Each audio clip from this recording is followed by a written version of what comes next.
Everyone, welcome to my channel. আমার চ্যানেলে তোমাদের সকলকে জানাই অনেক অনেক স্বাগত। তো আজকে একটা অনেকই ইম্পর্টেন্ট টপিক নিয়ে এসেছি। হিন্দি চ্যানেলে আমি অবশ্য ঢেলে দিয়েছি এই ভিডিওটা, কিন্তু ভাবলাম যে অনেকে আছে যারা বাংলাদেশ থেকে আমার ভিডিও দেখে, তো তারা হয়তো হিন্দি বুঝবে কি বুঝবে না, আর যারা বাংলায় কমফোর্টেবল আছে, বাংলাতে ভালো মতন বুঝবে, তো সেই জন্য ভাবলাম এই ভিডিওগুলোই আমি আরেকবার বাংলাতে এই বাংলা চ্যানেলে আমি ছেড়ে দিব, যাতে করে যারা বাংলাতে কমফোর্টেবল তারা আরামে এই জিনিসগুলো যাতে। তো এখানে বিষয়টি হলো আজকের এই যে কতগুলো কেক ফেলছি আমি একদম আরামে নিচে বসে, এতগুলো কেক প্লাস্টিকে ভরে ভরে যে ফেলছি, সেটার কারণ হলো এই কেকগুলো নষ্ট হয়ে গেছে। আর নষ্ট হওয়া কেকগুলো তো দিতে পারবো না, তো এতগুলো কেক যে নষ্ট হয়ে গেল আর এইভাবে ফেলতে হচ্ছে আমাকে। আমি এখানে এটা বলতে চাচ্ছি যে এইভাবে কেকগুলোকে ফেলার আগে তোমরা কি করে বুঝবে যে কেকটা খারাপ হলো কি হলো না আদৌ। তো দেখা গেল যে হ্যাঁ, কেকটা খারাপ হয়নি, অথচ মানে মিসআন্ডারস্ট্যান্ড করে আমরা কেকগুলোকে ফেলে দিলাম, ঠিক? তো সেই জন্য চেক করাটা তো জরুরি, যেহেতু একটা কেকের অনেকটাই দাম হয়, আর একটা কেক নষ্ট হওয়া মানে অনেকটা নষ্ট হওয়া, অনেকটা লস হওয়া। তো সেই জন্য আমি এখানে এটা বলতে চাচ্ছি তোমাদেরকে যে এই কেকগুলোকে নষ্ট হয়ে যাওয়ার পর মানে যাওয়ার আগে কিভাবে চেক করবে বা কিভাবে এটাকে ফেলে দেওয়ার আগে একটু হলেও নুকসান হওয়া থেকে নিজেকে বাঁচাবে, বা একটু মানে জানবে যে হ্যাঁ কেকটা নষ্ট হয়নি, তো সেল করা যেতে পারে। না হলে তো কেকটা ডাইরেক্ট যদি ফেলে দাও তাহলে তো তোমারই লস।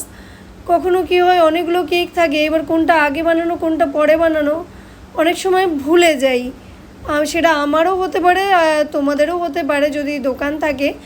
স্পেশালি এই ভিডিওটা আরেকবার আমি বলে দিই, মানে মেনশন করে দিই যে স্পেশালি এই ভিডিওগুলো না ছাড়ার মানে মেন উদ্দেশ্য হলো যারা দোকান খুলবে বা খুলছো তারা এই নলেজটাকে একটু জেনে নাও, যাতে তোমাদের সুবিধা হয়, কাজ করতে সুবিধা হয়। আর যত নুকসান হওয়া থেকে বাঁচাবে নিজেকে ততই মানে লাভে থাকবে। নাহলে স্টার্টিংয়ের দিনে অনেক, স্টার্টিং তো ছাড়ো, মানে কন্টিনিউ তোমার প্রবলেমই আসবে, তো গ্রো করতে পারবে না ঠিক করে। তো নুকসানটাকে যত কম করা যায়, ঠিক আছে?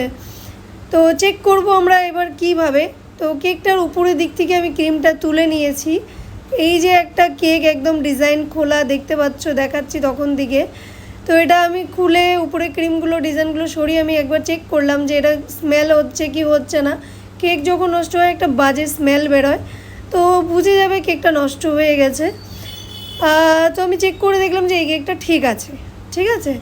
তো এটাকে এবার আমি কি করব, ফেলে না দিয়ে সেল করব অবশ্যই, চেষ্টা করব যাতে সেল হয়ে যায়, তাও আবার আজকের মধ্যে।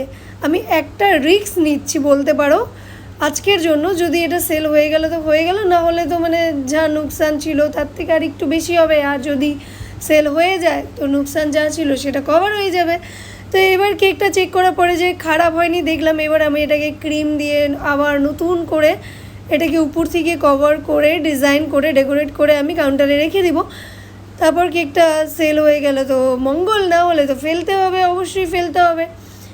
আর যখনই দেখো তোমাদেরকে আমি বারবার বলি, যখন কেকটা খারাপ হয়ে যাচ্ছে বা কিছু কাস্টমার কমপ্লেন করে, কাস্টমারকে অবশ্যই সেই বেনিফিটটা দিবে কি তোমরা নিয়ে আসো কেকটা, আমি চেক করি, যদি খারাপ হয়ে থাকে বা কোনো প্রবলেম হয়ে থাকে আমি অবশ্যই এটার পুরো রিফান্ড করে দিব।